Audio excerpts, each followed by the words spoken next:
막간 장면이 뭐라고 그랬죠? 회개할 수 있는 기회를 주는 시간이다 그랬습니다. 그리고 이 7장은 6장 17절에 나오는 6대 심판대 던져진 질문인 누가 능히 서리오에 대한 그런 해답입니다. 7장은 두 부분으로 구분됩니다. 자료를 보시면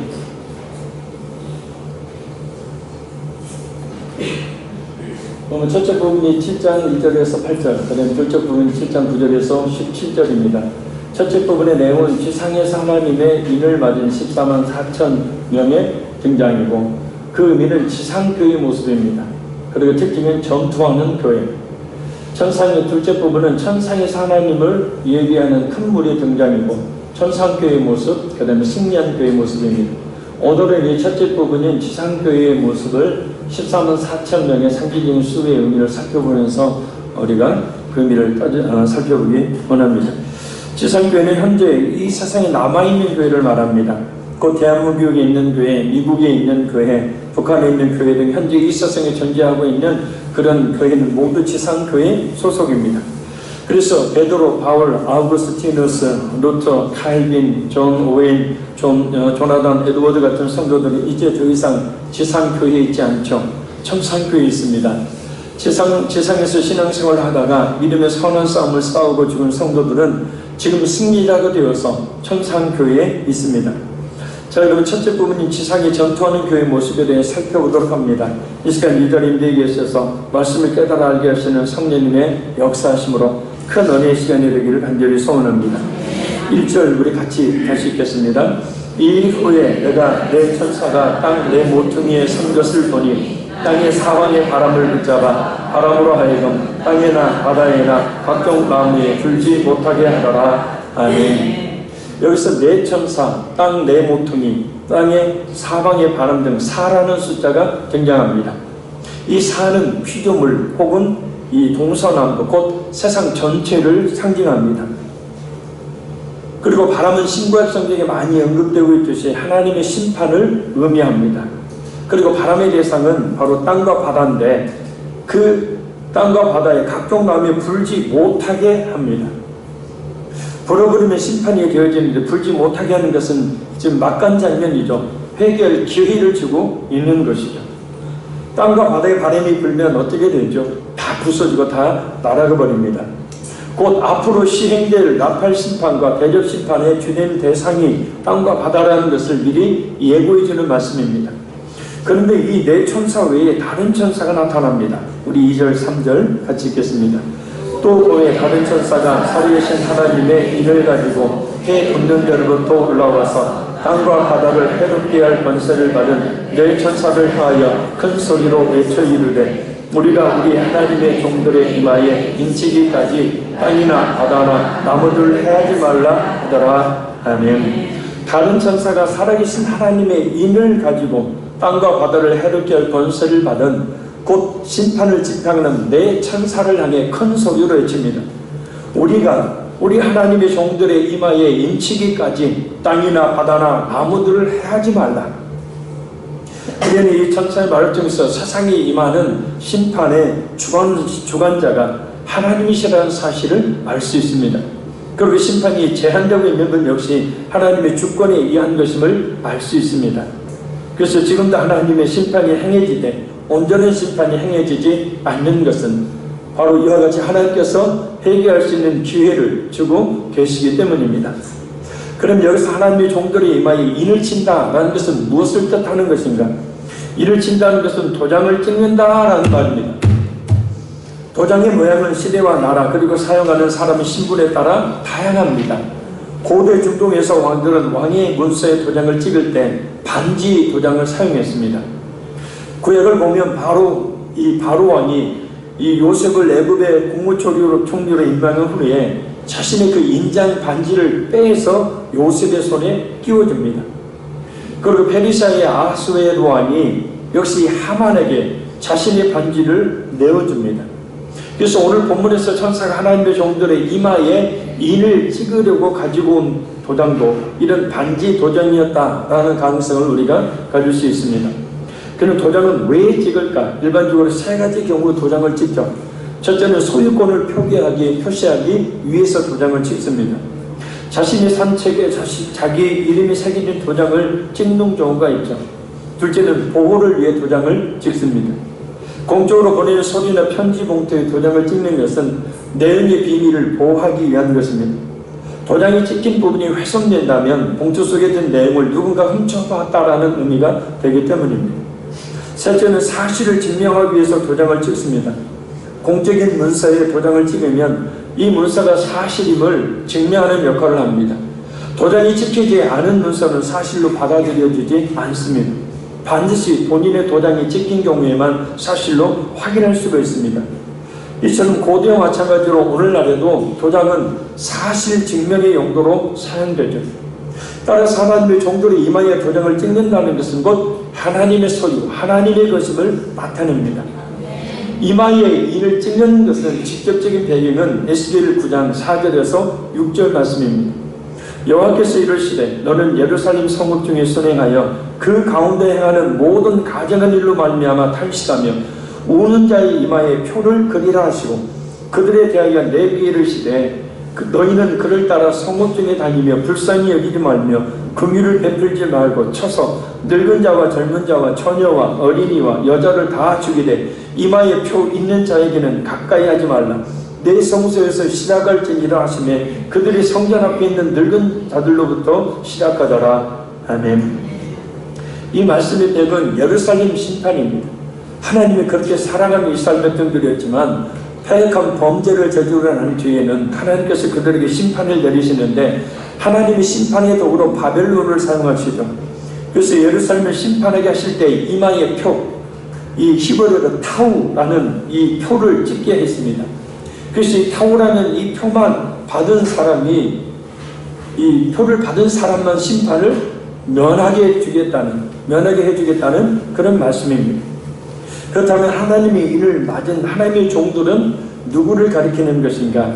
우리 4절 보겠습니다. 내가 인침을 받은 자의 수를 들으니 이스라엘 자손의 각 지파 중에서 인침을 받은 자들이 14만 4천이니 아멘. 이스라엘 12지파 우리가 잘 알죠. 누구를 가리키죠?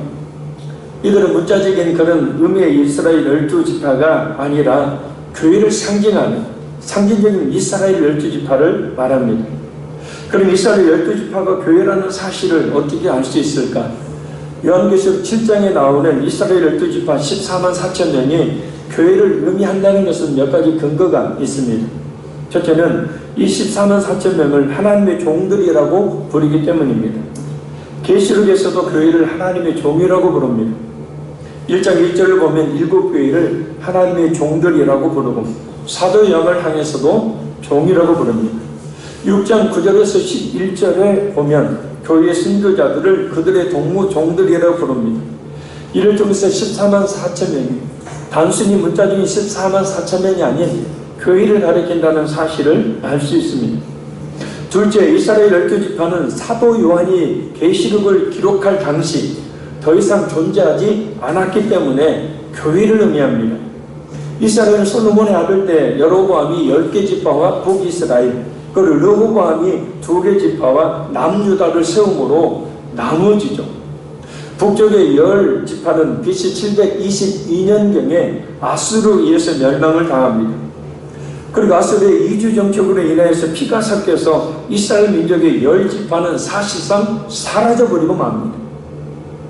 남쪽에 남은 2지파인 이 유다와 베냐민 지파는 그로부터 150년 후에는 BC 586년에 바벨론에 의해서 멸망을 당합니다. 근데 포로로 잡혀가지만 바벨론과 피를 섞지 않고 다시 돌아와서 혈통이 유지됩니다. 바로 지금도 이 이스라엘에 존재하는 두 종류의 총 4종류의 유대인들이 있는데 가장 대표적인 두 종류가 있어요. 하나는 아시케나즘 유대인입니다.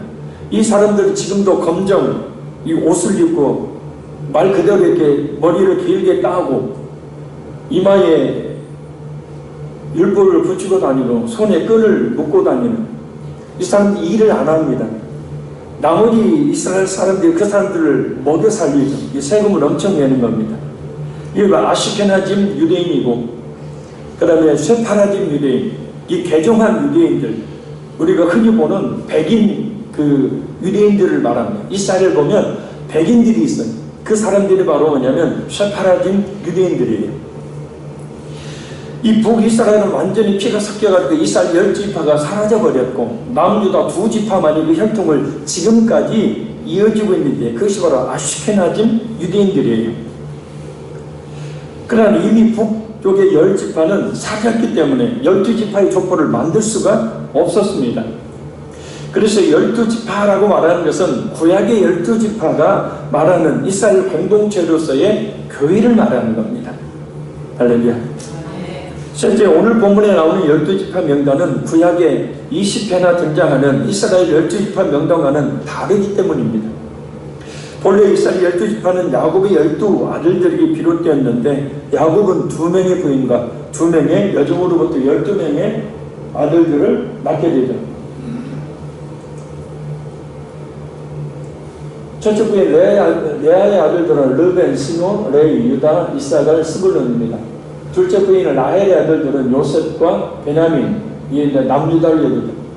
그다음에 라헬의 이름들의 여종인 비라의 아들들은 단과 납달리, 레아의 여종인 실바의 아들은 갓과 아셀입니다. 그래서 총 12명의 아들, 이제 1, 2, 3, 4는 그 장자순으로 지금 표현되어 있습니다. 자, 그럼 이스라엘 12지파와 요한계시록의 12지파를 비교해 보도록 하겠습니다. 이스라엘 12지파 르벤, 시몬, 레위, 유다, 이스라엘, 스불론, 요셉, 베냐민, 단, 납달리, 갓, 아셀이 나오는데 여기서 레위 지파는 하나님께서 뭡니까? 하나님을 거룩하게 섬기는 지파로 12지파에서 뺐죠. 레위 지파를 빼고 난 다음에 이 요셉의 장자와 차자인 에브라임과 므낫세가 12지파 안에 들어가게 됩니다. 이스라엘 12지파는 바로 르벤, 시몬, 유다, 이사갈, 스불론, 에브라임, 므낫세, 베냐민, 단, 납달리, 갓, 아셀입니다. 근데 요한계시록 7장이 오늘 본문의 7장이 12지파는 보면 유다, 르벤, 갓, 아셀, 납달리, 므낫세, 시몬, 레위, 이사갈, 스불론, 요셉, 베냐민입니다. 자, 단지파가 없습니다. 이스라엘 12지파인 단지파가 없고 그 다음에 이 요셉 지파가 들어갑니다. 근데 요셉은 구약에서는 므낫세와 에브라임으로 대체가 됐죠. 그런데 므낫세와 요셉, 에브라임이 없습니다. 그런데 한마디로 말하면 요한계시록 7장에 나오는 12지파는 이스라엘의 12지파와 그 구성이 같은 것 같지만 달라요. 그건 무엇을 의미하냐면 바로 이 요한계시록 7장에 나오는 12지파는 곧 새 이스라엘의 지파를 의미한다라는 겁니다.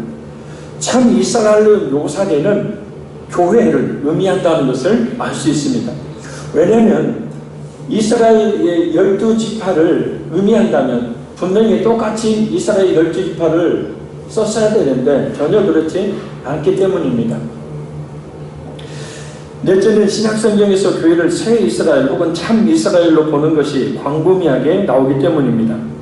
마태복음 29장 28절, 갈라디아 3장 29절, 6장 16절, 로마서 2장 29절, 빌립보 3장 3절, 베드로전서 2장 9절 등에서 12지파에 대해서 말합니다. 이 중에서 가장 결정적인 구절은 야고보서 1장 1절입니다. 하나님과 주 예수 그리스도의 종 야고보는 흩어져 있는 12지파에게 문안하노라. 자, 아까 이스라엘 12지파는 없어졌다고 그랬습니다. 10지파는 피가 섞여서 이미 없어져 버리고 그러면 2지파만이 겨우 지금까지 아슈케나즘이라는 그 정통, 초정통 유대인들로 명맥을 유지하고 있을 뿐 이스라엘 12지파는 존재하지 않고 있음에도 불구하고 야고보는 흩어져 있는 12지파라는 표현을 씁니다. 이것은 곧 뭐냐면 이스라엘의 12지파와 같은 공동체로서의 모든 교회를 말하는 거죠. 할렐루야. 그래서 교회의 명칭 중에 하나가 바로 12지파입니다. 자, 이제 우리는 하나님의 종들의 교회를 의미하고 이마에 일을 친다는 것은 하나님의 교회를 보호해 주신다라는 것을 알았습니다. 그런데 우리는 하나님이 교회를 보호해 주신다는 의미를 잘 알아야 합니다. 성경에 하나님의 교회가 세상으로부터 고난이나 핍박을 당하지 않게 될 것이라고 말씀한 곳은 없습니다. 그래서 하나님의 교회에 대한 보호는 영적인 보호를 말하는 거예요. 할렐루야. 곧 하나님의 교회의 신앙을 보호해 주신다는 뜻입니다. 요한계시록을 보세요. 서문학교에 안디바가 순교를 당했고 11장에 가면 두 지민이 순교를 당했고 그리고 수많은 순교자들이 있고 앞으로도 수많은 순교자가 생길 겁니다. 그리고 순교자가 생긴다는 것은 모두 물리적인 박해를 경험했다는 것을 뜻해요. 박해의 역사가 교회의 역사라고 말할 정도로 교회는 많은 박해를 경험합니다. 하나님께서 이런 박해를 허락하시지 않는다면 순교자가 나올 수가 없는 겁니다. 그러면 하나님께서 성도들을 보호한다는 뜻은 과연 무슨 뜻인가요? 그것은 물리적인 보호가 아니라 영적인 보호입니다. 할렐루야. 그들의 몸의 보호가 아닌 그들의 영혼의 보호입니다. 아, 저렇게 신앙생활 진짜 신실하게 잘하는 분을 왜 하나님은 어떤 사고로 어떤 병으로 그렇게 빨리 데려가실까요? 어떻게 보면 액면만 보면 하나님이 보호하지 않은 것처럼 여기는데 아니에요. 그 몸은 보호하지 않지만 그 영혼은 보호하신 거죠. 할렐루야. 이 세상에서, 이 험난한 세상에서 계속해서 고난과 핍박과 고통 가운데 살지 않도록 그 영혼을 보호하신 거예요. 그들의 생명의 보호가 아니라 그들의 신앙의 보호입니다. 그러니까 영적인 보호, 영혼의 보호, 또 신앙의 보호를 바로 하나님께서 보호하신다라는 개념이라는 거예요. 왜 교회가 이렇게 보호를 받아야 하는가? 교회는 이 세상에 있는 동안 세상과 전투 중에 있기 때문입니다. 교회의 특징 중에 가장 큰 특징이 뭐냐면 전투하는 교회, 전투하는 교회. 할렐루야.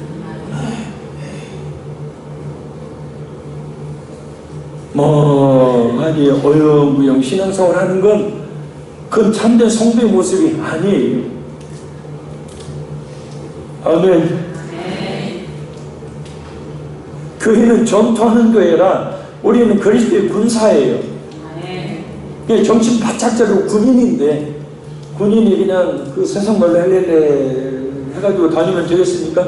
군인이 정신 바짝 차리고 십자가 군병되어서 그렇게 신앙생활을 해야 되겠죠. 아멘. 왜냐하면 하나님의 인을 맞은 자의 수 14만 4천 명은 자, 성경에 보면 수를 셀 때 왜 수를 세죠? 이스라엘 백성들이 인구조사를 왜 하죠? 전쟁에 나갈 군인의 수를 알아보기 위해서 인구조사를 해요. 그래서 14만 4천 명이라는 수를 하나님이 말씀하신 것은 뭐냐면 지상교회, 전체적인 교회를 의미하는 거예요. 아멘. 그러니까 나 혼자 잘 먹고 잘 사는 그런 성도가 아니라 치열하게 영적 싸움을 싸우는 그런 그리스도의 군사로서의 그런 성도들을 이야기하는 거예요. 14만 4천 명은 두 가지 의미가 있습니다. 첫째 14만 4천 명은 교회 전체를 말해요. 단순히 문자적으로 숫자적으로 14만 4천 명만 구원받는다라는 말은 이치상으로도 도저히 말이 안 되는 말입니다. 자, 신약시대만 살펴봐도 예수님이 이 땅에 오신 지가 2000년이 지났어요. 그 기간 동안 14만 4천 명이 예수님의 14만 4천 명이 안 될까요? 아니면 더 넘쳤을까요?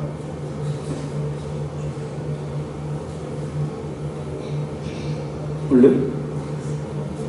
아니 지금 2000년 예수님 오신 지 2000년이 지났어요. 2000년 동안에 예수 믿는 사람이 문자적으로 보면 14만 4천 명이 찼을까요? 안 찼을까요?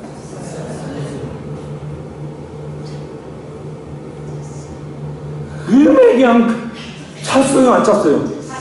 차고도 넘쳤어요.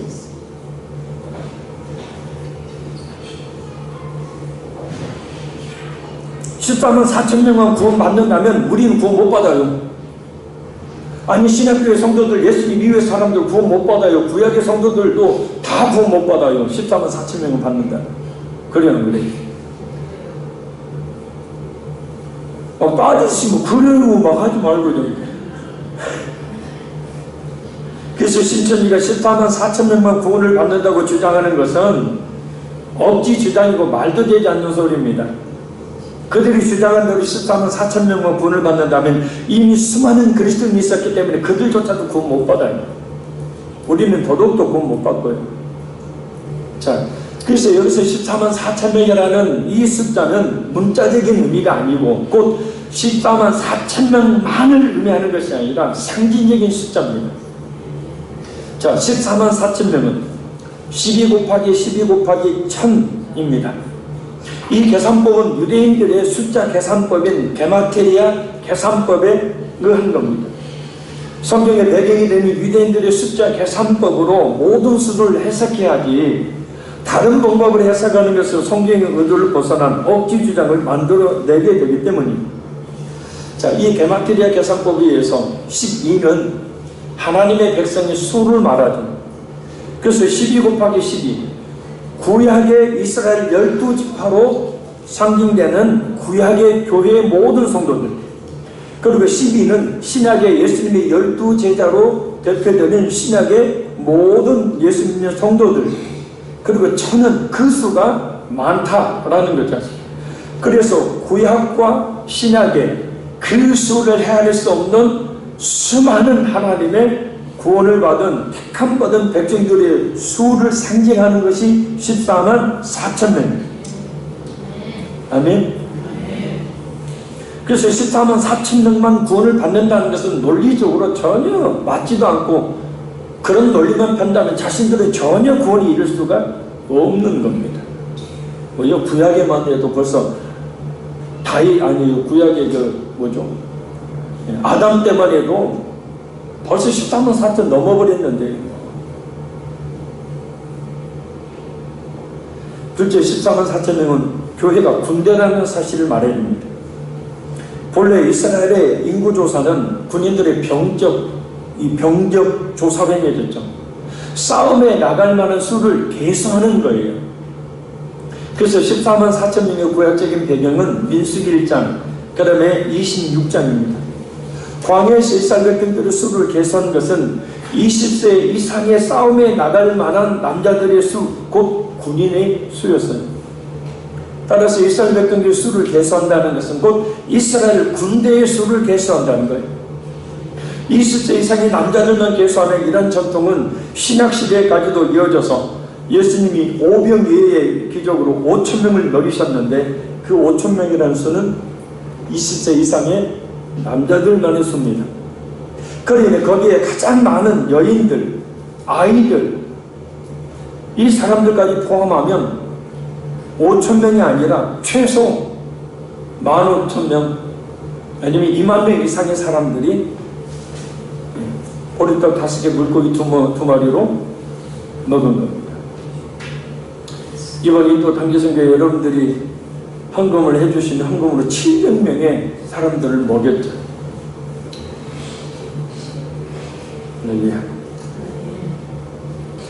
그래서 14만 4천 명의 숫자를 헤아리는 것은 지상에 있는 교회의 특징이 바로 전투하는 교회라는 사실을 말하는 거예요.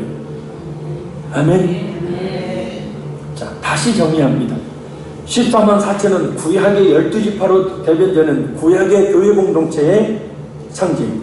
그 다음에 12는 예수님의 12제자로 상징되는 신약의 모든 교회 공동체의 수. 그래서 1000은 많다. 그래서 구약과 신약의 그 수를 헤아릴 수 없는 모든 하나님의 백성들의 수가 14만 4천이라는 거예요. 아멘. 상징수라는 거예요. 고만 구원 받는 게 아니라는 거예요. 그러나 이보다 또 중요한 것은 14만 4천 명의 수를 헤아린다는 것은 바로 전투하는 교회임을 우리에게 알려주시기 위해서예요. 그래서 예수님께서 교회를 말할 때 항상 뭐라고 그래요? 이기는 자. 계시록 2장과 3장을 통해서 계속해서 이기는 자 7교회를 향해서 말씀합니다. 그래서 우리는 말이에요, 끊임없이 전투하는 교회, 전투하는 성도들이에요. 아멘. 내가 그것을 인정하든 인정하지 않든지 얼마나 많은 죄의 유혹이 우리를 공격합니까? 얼마나 많은 배후에 악한 마귀가 있는 세상의 풍속이 얼마나 많이 우리를 날마다 우리를 함몰해가지고 합니까?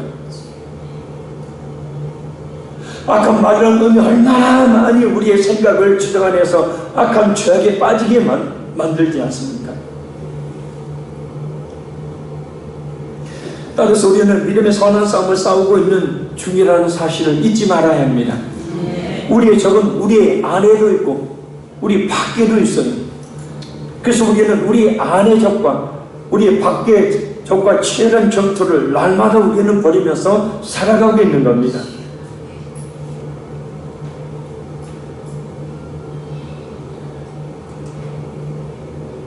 우리 안에 있는 적은 육체, 이 몸뚱이를 가리키는 것이 아니라 이 몸으로 대변되는 우리 속에 있는 죄악된 본성입니다. 오라 나는 공간자라다. 이 사망의 몸에서 누가 나를 건져내냐. 바알사도는 끊임없이 자기 속에서 죄의 본성이 일어나서 하나님의 법을 거스리고 죄의 법을 향해서 나가는 자기 자신의 그 마음을 보죠. 그래서 끊임없는 그런 마음의 그런 싸움들이 일어납니다. 그래서 우리는 끊임없이 말씀과 기도를 쉬지 말고 말씀과 기도를 통한 그 지혜만 능력으로 말미암아서 무엇보다도 우리 속에 있는 적이 나의 죄의 본성과 싸워서 그 죄의 본성을 이겨내야 합니다. 아멘. 두 번째, 우리 밖에 있는 적은 세상입니다. 하나님을 믿지 않는 사람들과 그들의 사고방식과 그들의 행동방식입니다.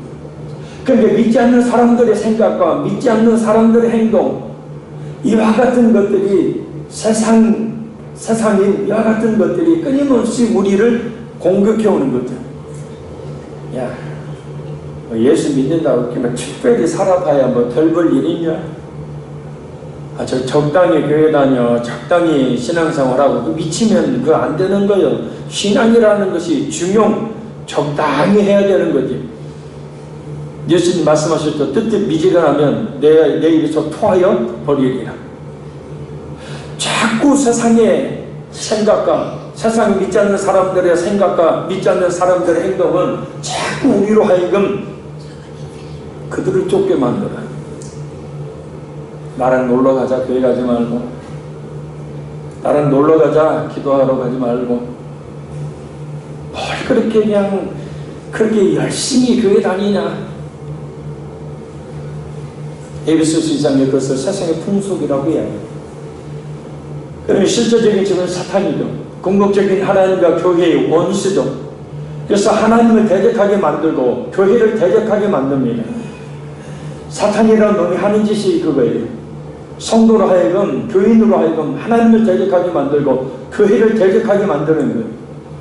그러니까 교회마다 꼭 그런 가라지들이 있죠. 그래서 교회를 대적하게 만들어요. 목사님, 성도님들 대적하게 물론 잘못된 목사님들이 있죠.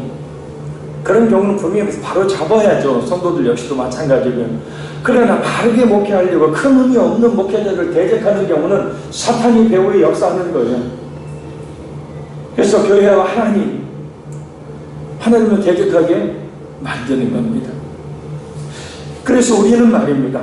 우리 안에 있는 죄의 본성과 싸워야 되고, 우리 밖에 있는 세상의 불신자들과 그들의 생각과 그들의 행동 방식을 담지 않도록 치열한 싸움을 싸워야 되고, 하나님과 교회의 원수되게 만드는 대적자가 되게 만드는 사탄과 싸워야 되는, 자 보십시오. 안과 밖에 이와 같이 적들이 진리하고 이와 같은 적들은 잠시도 쉬지 않고 끊임없이 우리를 공격해 오는데, 우리가 말씀이 없으면 내가 기도를 쉬어버리면 어떻게 이겨요?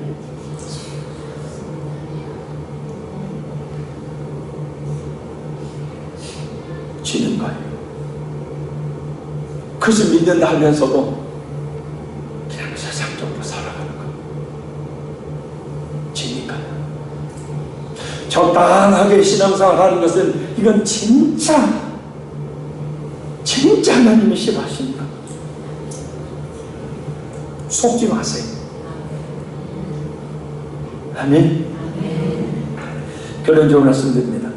하나님은 내 천사를 통해서 심판을 행하고 계시지만 하나님의 종들의 임하에 이는 시기까지 곧 택하신 자들이 모두 구원에 이르기까지 모든 피조물과 땅을 향한 최후의 심판의 바람을 잡고 계시듯이 늦추고 계십니다. 지금 늦추고 계신다고 기회를 주고 있다고요. 그 인심을 받은 자들은 14만 4천 명입니다.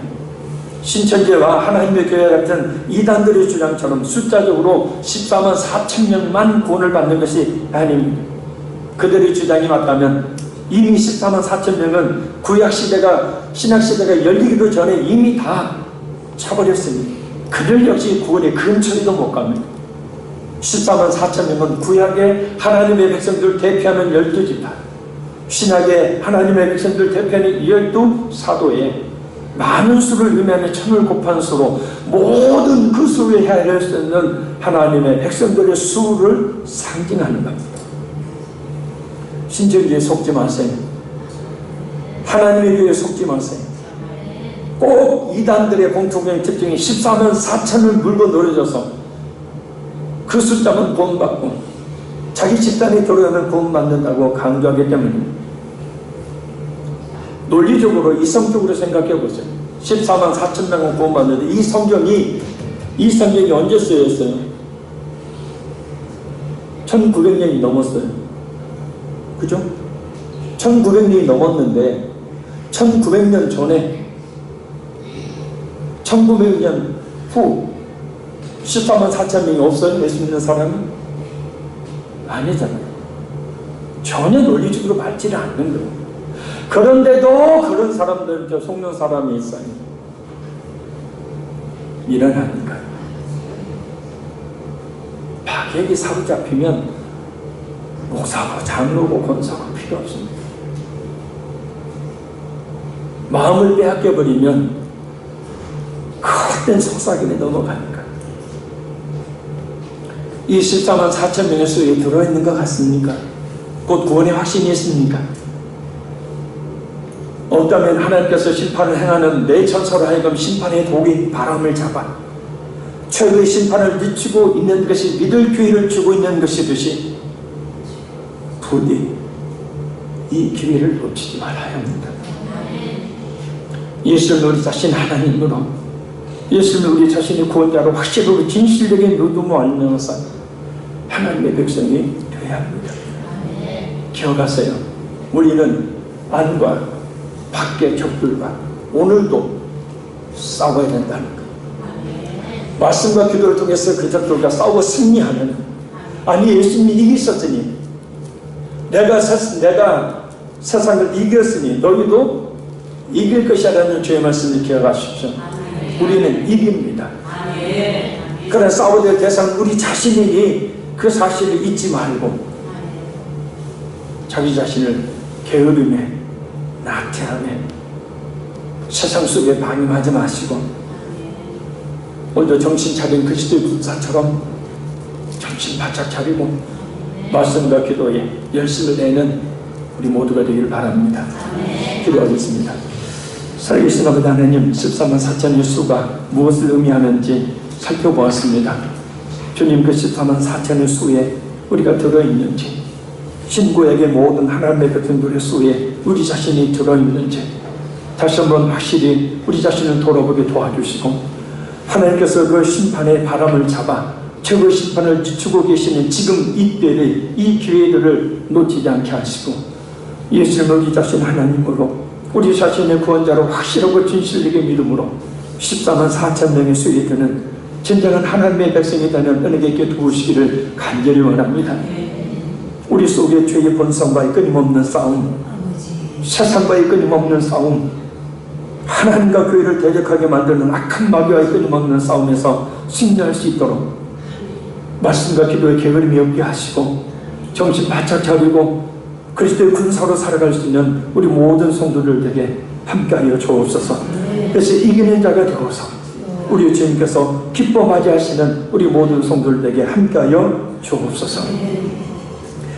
지금은 우리 주 예수